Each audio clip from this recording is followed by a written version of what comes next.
Well, we have a little more intel on that worm incident that happened last week. My friend Emily, her students had been playing with these seed pods all week long, and they had been putting dirt and grass inside and asking her if they thought that anything would sprout in here. And she said, "That's a great question. Why don't you see what happens? Experiment with it." And they did. But then they started to wonder what creatures they could grow in these habitats, and they decided that they could grow worms in here. So when, and let me set up the test day for you a little bit. She wanted her students to have a relaxed state of mind during their assessment. So she'd been actually playing the piano for them to get them in the mood, peaceful, and they enjoyed it so much that she continued playing softly for them during the exam. Student A, remember, asked to go to the bathroom, came back with a worm and dropped it on student B's computer. Now, student B was in on the whole worm situation, but he wasn't expecting an expedited worm to come during the test. But you see, the students had planned to have all kinds of worm habitats in their desks. Imagine how many of these Emily would have had in her classroom if this hadn't been exposed that day. And now you know the rest of the story. Today, I'm going to be sharing a math activity that you can do on your front door.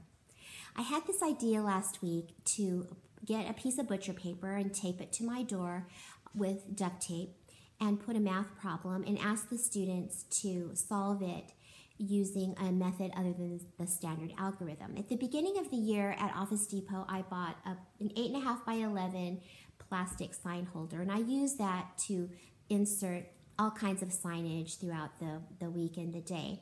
So that's where I'm putting the problem. And I had 11 students do some work on here that first day. I put out a bucket of different colored markers for them. And here's what we got. Let me show you what Gavin did. He changed it was 52 minus 47. He changed the 52 to 55 and the 47 to 50 and subtracted. He kept the differences between those numbers the same.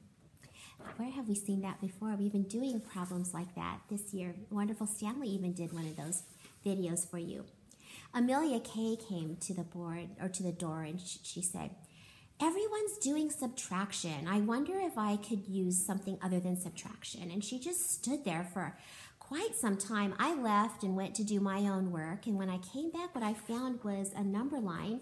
I haven't gotten to talk to her about it yet, but she did an open number line with 47 to 52 here, and I'm guessing maybe she did the add-on strategy. I'm anxious to ask her what exactly she did. This student didn't put a name. They forget their name either on a butcher paper on the door or on a paper. It doesn't matter. They just forget names. But this student didn't get the right answer, but I'm so intrigued by the process that was used, and I'm okay. It's not always about the right answer. It's about the process, the strategies too. So this student changed it to 50, like Gavin did, and then kept the 47 the same. But then remember that strategy with subtracting from zeros where you take one from the minuend and the subtrahend? Look, that's what this student did, and got a 3. The problem is that he or she forgot to replace those 2 that they're missing up here. But look what I wrote it on this paper for you. So because the butcher paper is too far away to see, but the student wrote, "I love this way." When do you see students write on math papers, "I love this," with hearts? I would love to know who did this so I can get some more information. Liam S. by far did the most volume of work that can be seen. He started with the standard algorithm on this end. This entire blue is all him. He has some explanation up here, and then he did it in a different way on this side. He took the numbers apart. He did the tens, he made it 50 minus 40, then he did the ones, 12 minus 7, and there he has his answer. So I took him outside and I said, "Liam, I want you to explain to me what you did." And he did. He struggled to explain it, but he did. He said, "This way is the regular way, and it's really down. And this way, it's up. And I said, well, what do you mean down and up? Well, like up, like high. And I said, do you mean like higher level thinking? And he goes, yeah, that's what I mean. He said this way was a lot easier. This way was a lot harder, but it was a lot more fun. And I just said, whoa. And then I had to write the word whoa next to his name. And he didn't say anything. About, 3 seconds passed. And then he just came in for the biggest bear hug. And we just held each other. He held on to me for, must have been 10 seconds. We were just heart to heart with math. I don't think I'll ever forget that experience where his explanation, he saw that it had meaning and that it was an important thing, and that made me so happy. I did it again on Friday. We have half days at my school on Fridays, and only 9 students participated that day, so I don't know if more would have participated if it had been a full day. But I'm planning to do this for the rest of the year, every day, and I'm going to try to connect my problems.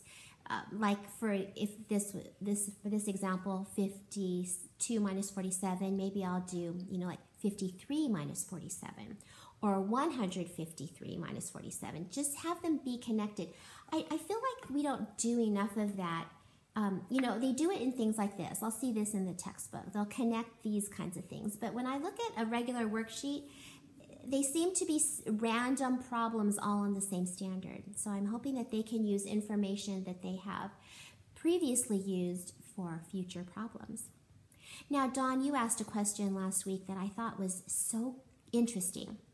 You said, if I'm using the textbook less often, where do students go when they get stuck? So, and you asked if I use interactive notebooks. Now, when I taught 6th grade, we kept journals of strategies that we've used, and I just didn't take that with me to 4th grade, and I'm wondering if I should do that next year. What do you think? Should I start that up again with my little 4th graders? Let me know what you think about that idea. But here's my question. Am I doing something wrong, or I don't see students going ever? In my whole career, I've never seen students go to their textbook. Now in algebra, I guess I've seen that, in higher ed, but I never see students go to an elementary book to figure something out, with the exception of charts. Like they'll go to see, well, how many feet are in a mile? What was that again? So please let me know, do your students frequently go into their textbook to look at the examples to see how it's done? I find where my students go when they get stuck, that's where they go, or to a friend. So you really gave me a lot to think about. Thank you for that.